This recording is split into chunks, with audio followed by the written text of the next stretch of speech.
Apa dia? Udah berapa boleh? Udah berapa boleh? Sekarang dengan aku.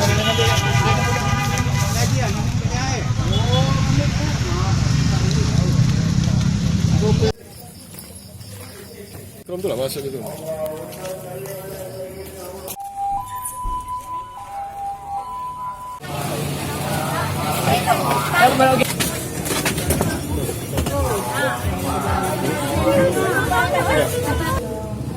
Sore ini lah.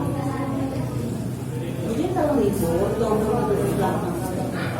ini ada terjadi kecelakaan. Kecelakaan sekira jam 17.30 untuk TKP di jalan di desa Talangbulang, jadi di Talangrimbo, pasnya di Talangrimbo. Jadi kejadian itu truk ya, kosong tanpa muatan berjalan dari arah Talang Ubi menuju ke Talangbulang.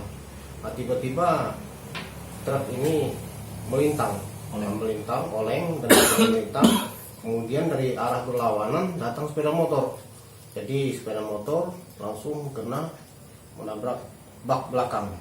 Kemudian korban sepeda motor ini kemudian penumpang jatuh. Kemudian datang mobil sedan dari belakang langsung menabrak. Jadi kecelakaan ini melibatkan 3 kendaraan. Dengan diamankan Pak?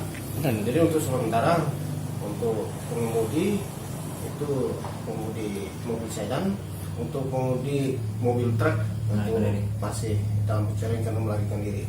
Korban kendaraan motor? Untuk sementara korban satu sepeda motor sudah dibawa ke rumah sakit dan kedua-duanya meninggal di TKP.